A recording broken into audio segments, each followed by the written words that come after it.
I was just like, what, why are you even talking to me? Like, you know, and I just was like, I liked you a lot better as Jen Shaw's backup dancer in a WAP video, you know? That was my reaction to her scroll. Like, virtual reality. Meredith Marks, it is so good to have you in studio. Danny and I have been counting down the days, minutes, moments for this to happen because a new season of Salt Lake City is about to begin, and you're our ice queen. This just feels right. I'm so happy to be here. Thank you. And especially because you are such a fashionable gal. You are making the time in New York Fashion Week to come by and talk to us. We're so grateful. We love that we actually ran into you randomly during Fashion Week. It made us feel very chic. I don't know if it made you feel chic. It did make me feel chic, and it made me feel happy. I love seeing you guys. Yeah, it was so nice. Yeah, it was a nylon party. Paris Hilton was performing. There was a lot going on. You were serving a look up and down. You were hanging out with, I think it was like a woman who works for Kimosabi, the hat company in Aspen. Yeah, they just opened that pop-up here. So I had been to their party, and she came with me to nylon. So much Housewives like synergy happening because then you ran into Kelly Ben-Simone. Yeah, I did yesterday at Dennis Basso, which was a great show. How was she? How was Kelly's IRL energy? I feel like the two of you would be really fun together. She was great. Okay. I'd never met her before, and we had a photographer asking us to take a photo together, and so it was like kind of random because, you know, we hadn't met, and he takes all the pictures, and I just turned to her, I was like, we've never met, you know, and we introduced ourselves and chatted for a minute. I didn't know she was from Chicago.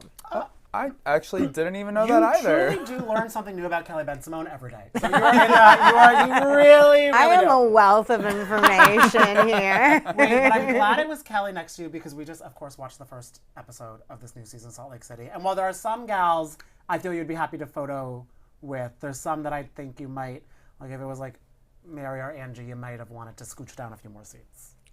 Well, yeah, maybe not. We'll see. I mean, I'd like to think that my maturity level is a little bit higher than that. Better than me? Okay. Well, it is a very interesting premiere episode. It was also interesting that you pointed out, obviously, the finale for last season, it was all about Reality Von Tease, and then the reunion became all about Reality Von Tease, and you weren't really able to address lingering leftover tension with Whitney and Angie and even Lisa, because I even forgot that everyone was kind of coming for you in Bermuda. It was really all about you in Bermuda before it was about Reality Von Tease. How did it feel with cameras going back up and having all that like lingering tension? Was there an intention on your end to patch things up with everyone?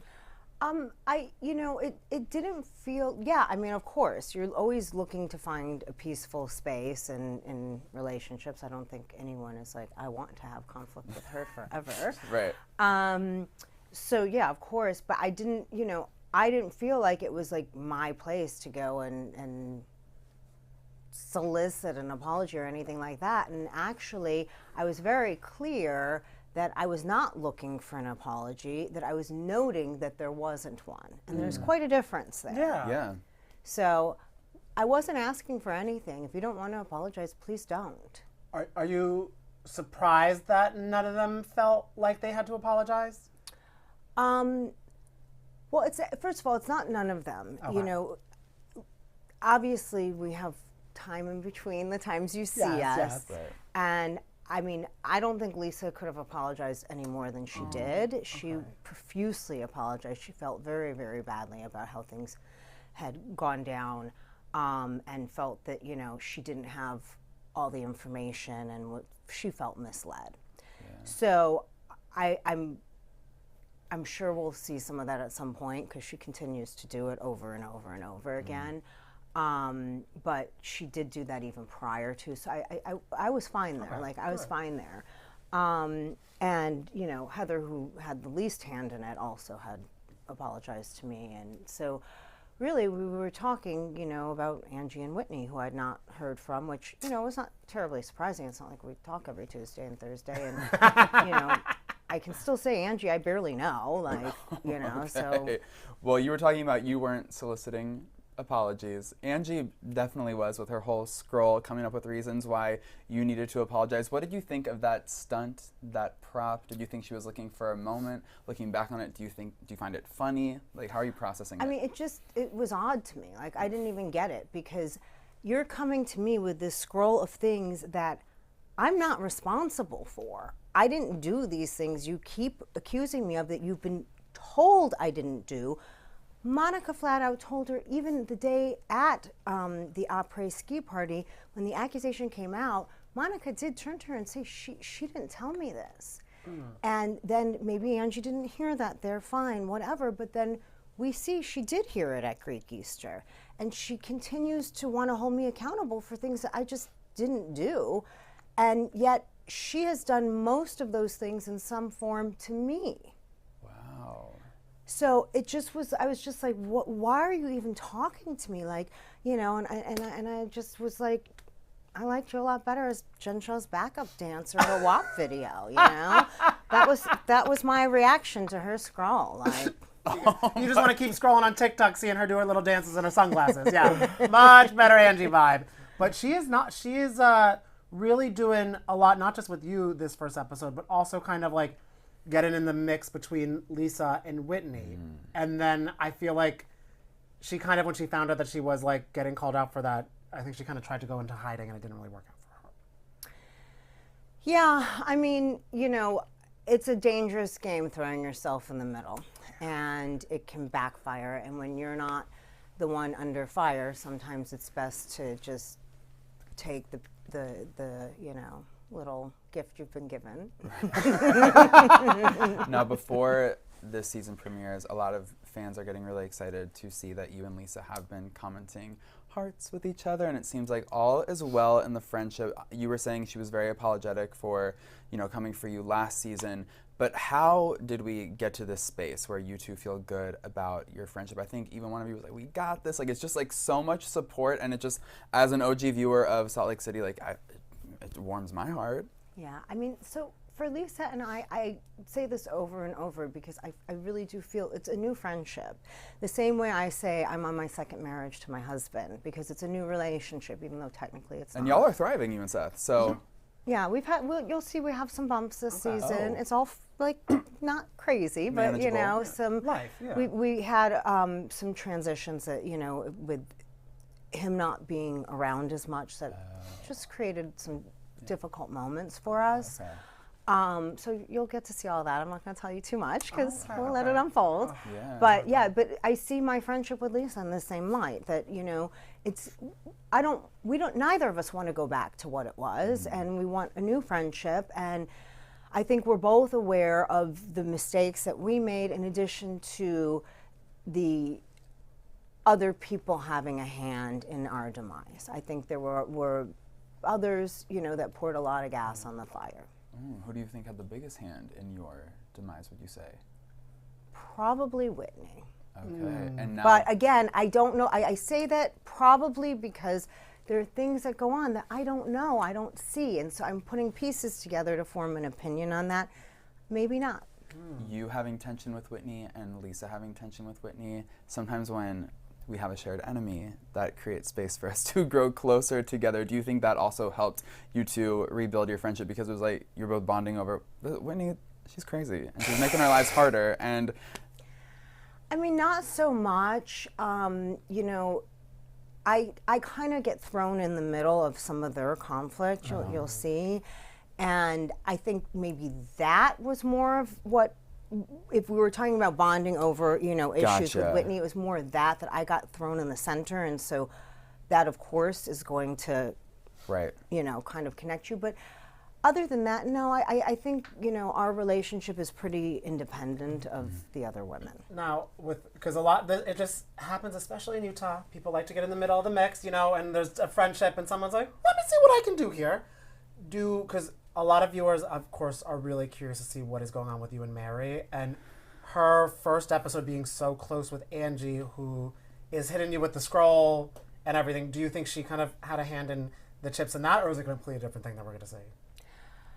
I don't know for a fact either way. And I'm curious to find that out myself. I don't know. You know, I know they started becoming friendly, I guess, over the course of, you know, the last 6 months prior to us starting up. And that's fine. I never discouraged that in any way, shape, or form. Like, I don't really care who's friends with each other. Like, I encourage people to be friends with each other, even if I'm not friends with somebody. And quite frankly, as I've said repeatedly, I barely know Angie. Like, you know, we have not spent we've spent time together in a group, but it's not like I've spent one time with her. I have not had a positive experience, obviously, but I can't speak to that for somebody else. So, you know, you guys go, have fun, do what you need to do. I don't know what was said on the other side. I can't answer. I have no idea. It's really shocking to see in the trailer you and Mary go at it. She kicks you out of her party at her house, and then you say something in the trailer that I was like, wow, okay, that really hits. You know, once she got what she needed from you, which I'm assuming is her snowflake back and her position within this group, like she secured that, and then do you feel like she just discarded you once she sort of felt like she was a bit more secure on the show? I mean, the thing is, like, I still, sitting here, don't really understand where this conflict came from with Mary. And I didn't at the time either. And it seemed like she was picking a fight with me over some things that didn't even happen and some things that we had talked about a long time ago. And so it was really weird to me. And I'm like, I don't even understand why we have a problem here. And so all I could think of was, okay, well, maybe we were never really friends. Maybe you just used me when no one else would talk to you and I was there for you. Now suddenly you have, you know, some other people that you're friends with in the group, and maybe I'm just not necessary anymore. Do you regret keeping... And that's okay. Like, looking back on it now, do you regret keeping her name in the mix, knowing the way she treated you this season? No, because, you know, I don't operate, I know a lot of the women, they'll constantly say it's tit for tat, it's tit for tat, and I don't operate in a tit for tat life. Yeah.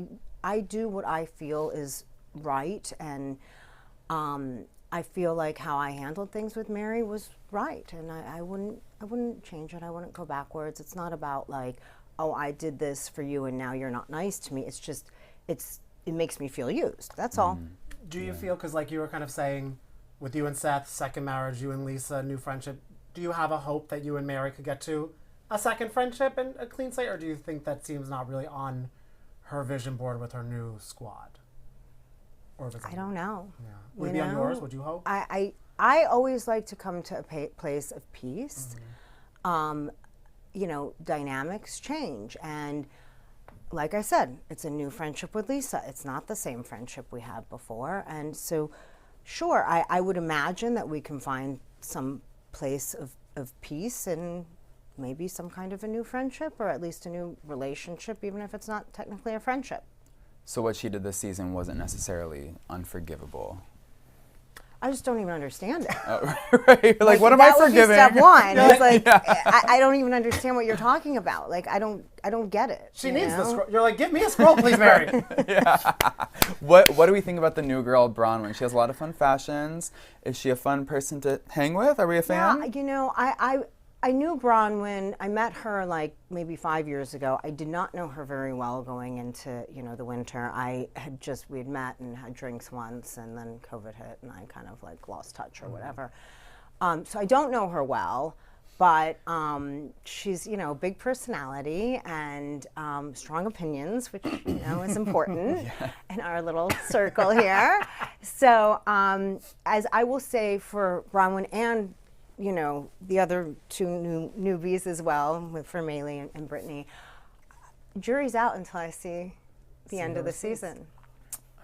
We'll see, because I, you know, whatever we expect, there's always surprises. You know, I know you guys are surprised, but we're surprised too a lot of the time. Well, and so, a big surprise let's see. Seems to be whoever's recording somebody behind someone's back. I mean, we're literally on the edge of our seats waiting to figure out what that is. What can you tease about that situation? I'm assuming you are not the person recording your castmate. Yeah, right. Yeah. So that's right. that I can't answer. I don't think I'm yelling at myself. That'd be very meta. Yeah. I was pretty upset. Like, I was really upset in that moment. Like, it might be, that's probably, in all honesty, what I'm the most nervous to see play back, because I was really, really angry. And I may have been a little too harsh. Well, I mean, if someone's recording you without permission, I think that's a very appropriate situation to be harsh in. Yeah. I mean, I think especially just coming off of, you know, the whole last week, you thought you were able to get rid of that situation. Yeah. So I think we have like a, you know, heightened paranoia about those kinds of things, which somewhat normal. We're human. Very normal. Yeah, I can only I'd like imagine. to say we're all superheroes. but with But that we're issue not. specifically, I would feel that the group collectively sort of has a little bit of PTSD. Were others as irate as you over the situation? And was it Yes. very clear who that person was? Yes, it's very clear, and I think most of the women were pretty upset by it, like at the same level as I was. I might have just been the most vocal. 'Cause Does I this was just on a individual rampage. atone for the recording situation? I think we get to a point with it where it kind of dies down. Okay, that's good. We'll take that. Yeah. Yeah. Wait, another thing that I didn't really know that much about, but you talk about it in the first episode too.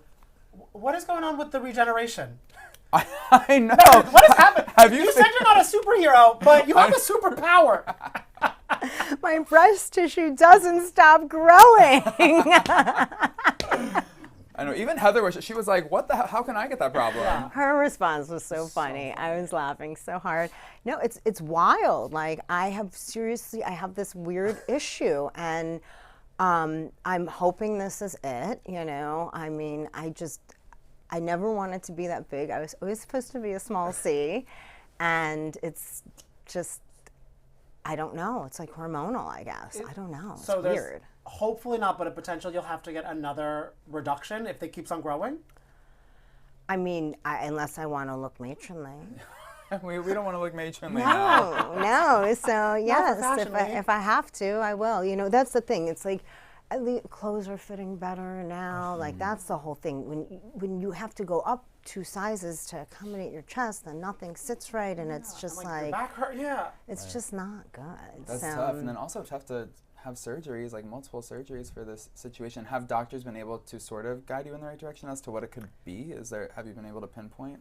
I just think it's like hormonal and genetic. I mean, my mom started growing in her 40s, and same kind of thing. So I just was too big to start.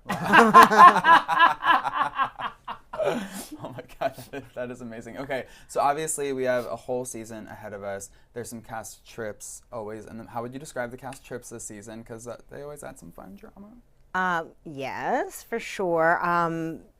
The cast trips are just filled with drama this year. I mean, I think they always are. It's nothing new.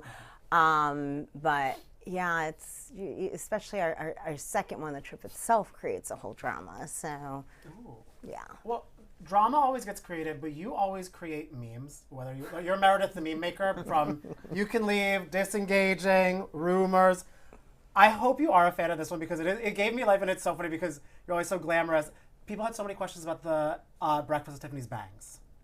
Yeah. What was going on with the bangs? Audrey Hepburn. Audrey Hepburn vibes. It's just, that was our theme, 'Cause breakfast were at those- Tiffany's. How do you not put bangs on? Like, I'm surprised. I'm shocked everyone didn't have those bangs. Okay. Like, I feel seriously? no one dressed to theme as much as you because I was like, is this the Breakfast at Tiffany's theme? Okay, so I'm obsessed with Audrey Hepburn and Breakfast at Tiffany's. That's literally my favorite movie. I've seen it like a gazillion times. Yes. And I'm obsessed. And usually, I don't go that hard into the themes. I usually kind of give it a half thing because it's just not my thing. Like this I'm time you're not at the engaging. level of Lisa where she's like, I want nothing to do with it. I don't get gung ho about it. It's just not really my thing. Yeah. But this one, yes, I was engaging. Ugh, I hate that the theme that you were most excited about was like the most chaotic for you. It was crazy. I know. And that's the thing that was so crazy too. The night before it, I was on the phone with Mary, and she was like, I know how much you love Breakfast at Tiffany's. It's part of why I chose this theme. Wow. That's why I'm saying I was just so blindsided. It was so weird. And then talking about meeting me and Brooks in Europe over the summer. That was is just really Because Brooks weird. even told us that Mary was he trying tried to set him up with like an Italian Yes, model or yes. something. Yeah. Yes. Wait. When did you talk to Brooks? last Sometime last yeah. year. And he was like, I love Mary. She's trying to set me up okay. with this hunky Italian. Oh, And we that's were so like, funny. we gotta get in contact with Mary. Yes, Well, that's maybe, true. I don't know. Yeah. Yeah. So the whole thing was really confusing. I don't understand. Now that you've had time to reflect on the demise of the friendship, are there any red flags that stick out to you? Like, oh, I can kind of see now that maybe she wasn't the best friend.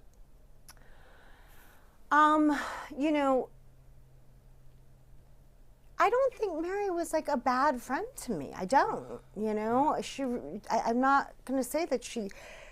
until very, recent to that luncheon, she really was not. Like, I can't say she did anything that was so horribly wrong or anything like that. Yeah. Do you think that maybe turning on her closest friend in the group was like her thinking, oh, this will make a big splash on camera? Maybe. Yeah. Maybe. That's a dangerous game to play. Yeah, she'll have to be on a healing journey soon too. I mean, if that's what it is, then no, we have nowhere to go. No, because that's not what I need. Because that's not genuine and that's not real. Yeah, it's not. And if you're willing to, do that, then you just don't respect the friendship. And why am I making an effort for someone who doesn't respect me in the friendship? Yeah. So, I mean, I hope that's not the case. I hope that I do come to a point where I can understand why this went the way it did. Yeah. Well, I might not agree with it, but I have to understand it. That was the whole thing. Like with Lisa, I understand why she, had her tantrum. I don't agree with it, but I do understand it. And that's why I was able to move on. Yeah. As soon as I understand something, I can move on. And the capacity in which I move on with this varies and whatever else, but if I don't understand it, it makes it really tough. Yeah, that's a hard. Well, it's a hard thing to navigate and maneuver. Yeah. Well, I feel bad for Mary because I don't think ditching a friendship with Meredith is the smartest move. Probably not. But you know what? Like, maybe she finds her newer friendships more fulfilling and she's happy. And if she is, I'm happy for her. That's great. You'll be eating a croissant at Tiffany's meanwhile. Exactly. I don't worry because you know what? For me, it's like, I have enough friends. If you don't want to be my friend, that's fine. Don't. It's not 6th grade. You're like, we're good. It's okay. Yeah. It's okay. And that's like, it's the same thing with Angie, too. She kept coming at me. It's like, just move on. Like, clearly we don't get along. We're not friends. And quite frankly, we hadn't been friends previously. There was no prior friendship that, like, there was a falling out that needs to be repaired. So we don't see eye to eye. Let's just move on. Yeah. Period. Okay. Period. Yeah. Well, we're never going to move on from you, Meredith Marks. Thank you so much for stopping by. Thank you. Love So catching much up with fun. you. Yes.